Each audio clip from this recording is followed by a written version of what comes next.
Pareciera que algunos quieren cobrarle a Cuba su histórica amistad con Rusia, en muchos casos simplemente por agradar a la Casa Blanca, y tratan de hacerlo donde más daño creen que van a provocar, apoyando el bloqueo estadounidense contra la isla.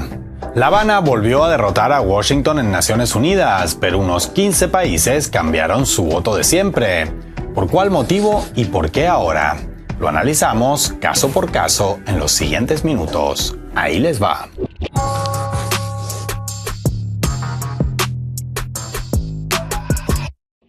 Por 33ª vez consecutiva, la Asamblea General de Naciones Unidas rechazó por amplia mayoría el embargo impuesto por Estados Unidos contra Cuba desde hace más de medio siglo.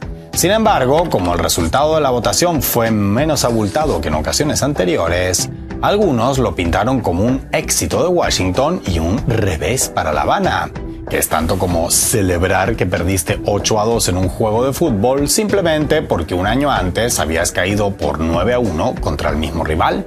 Pero dejando de lado interpretaciones algo fantasiosas, no está de más observar los casos en que cambió la tendencia en el voto y sobre todo analizar las razones. Y es que mientras en años recientes los votos favorables a rechazar las políticas de bloqueo estadounidense contra la isla siempre rondaban los 185, 190 y las abstenciones y votos en contra se podían contar con los dedos de una mano, en la votación de 2025, 12 naciones se abstuvieron y 7 votaron en contra. Históricamente, los votos en contra eran exclusivamente los de Estados Unidos y su portaaviones en Asia Occidental, también conocido como Israel. Mientras que las abstenciones solían repartirse entre un puñado de islas del Pacífico o micronaciones que pocas personas podrían situar en un mapa.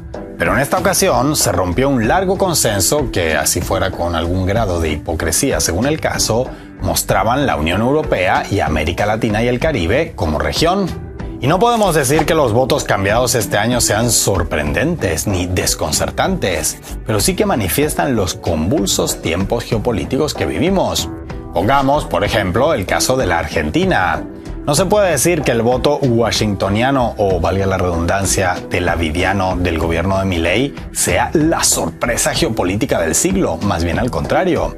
De hecho, cuando el año pasado Buenos Aires votó a favor del levantamiento del bloqueo y no en contra, el presidente argentino reaccionó destituyendo de manera fulminante a su entonces canciller. Sin embargo, la ideología no explica todo. Durante el gobierno de Macri, por poner un ejemplo cercano en el tiempo, pese a lo nada castroguevarista que era el entonces presidente argentino, Buenos Aires siempre apoyó a La Habana en su reclamo contra las políticas coercitivas de Washington. Algo similar podría decirse del Paraguay. En efecto, actualmente tiene un gobierno claramente posicionado a la derecha y podría no sorprender su voto en esta ocasión. Pero la verdad es que, salvo un brevísimo paréntesis en su historia, en Asunción siempre hubo gobiernos para nada sospechosos de simpatías comunistas y pese a eso, desde que se aborda en Naciones Unidas, siempre habrían votado contra el bloqueo. En ese sentido, también puede no sorprender demasiado que Costa Rica o Ecuador, con presidentes de corte bastante trumpiano actualmente en el poder, se abstuvieran. Sin embargo, la afinidad ideológica no lo explica todo. El Salvador, también con un gobierno abiertamente alineado con Trump, apoyó el reclamo de Cuba en esta ocasión, como ha venido haciendo históricamente.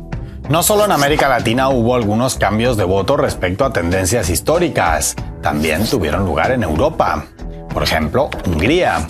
El gobierno de Viktor Orbán se pasó al lado tenebroso y votó junto con Estados Unidos y su portaaviones israelí. Tampoco podría resultar demasiado sorprendente, tratándose de un gobierno con claras simpatías trumpistas. Pero sí que hay algo curioso que señalar al respecto. Y es que no deja de resultar bastante contradictorio que Budapest, quien con toda la razón denuncia las sanciones de Bruselas contra Moscú, apoye en este caso un bloqueo contra La Habana, lo que hace suponer que a Orbán las sanciones ilegales y criminales aplicadas unilateralmente solo le parecen ilegales y criminales cuando golpean de rebote a Hungría.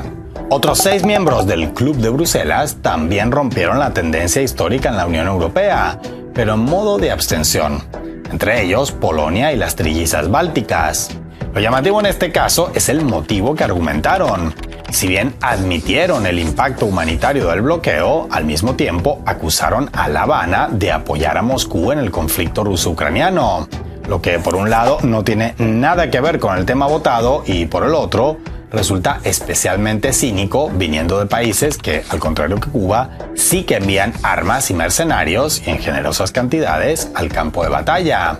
En el apartado de aspirantes eternos a la Unión Europea, también hubo quienes trataron de mostrarse rudos con Cuba por su cercanía a Rusia, en un vano esfuerzo por presumir de carnet rusófobo y así ganar puntos en el norte global. Son los casos de Albania, Bosnia-Herzegovina y Moldavia, que se abstuvieron, y el de Macedonia del Norte, que votó en contra, tal vez con la esperanza de, a falta de un mejor y definitivo nombre para el país, al menos ser considerada como inflexible con Moscú. En esa misma línea, menos sorprendente todavía, resulta el voto anticubano de Ucrania. En efecto, el representante de Zelensky ante la ONU votó en contra de levantar el bloqueo contra Cuba, acusando a La Habana de permitir y promover el ingreso de cubanos en las Fuerzas Armadas de Rusia. Casi al unísono, además, diplomáticos ucranianos anunciaron el cierre de su embajada en la isla caribeña. A pesar de las tensiones actuales, Cuba siempre mantuvo una relación amistosa con Ucrania, heredada de tiempos de la Unión Soviética.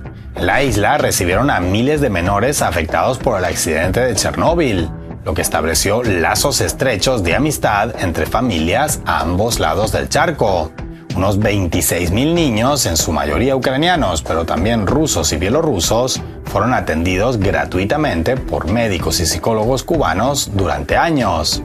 Así, en su empeño por reescribir la historia, Zelensky también trata de borrar las históricas relaciones de amistad con otros países y pueblos, con tal de ganarse unas palmadas en la espalda o, más en concreto, unos cuantos misiles Tomahawk de manos de Washington. Como ven, aunque el mundo sigue estando en su inmensa mayoría en contra del bloqueo estadounidense contra Cuba, la convulsa situación geopolítica actual también repercute en los números de esa condena. Y en estos tiempos de máscaras que caen con cada vez mayor frecuencia y estruendo, se vuelve más necesario que nunca tener claro cuáles son los rostros que van quedando al descubierto.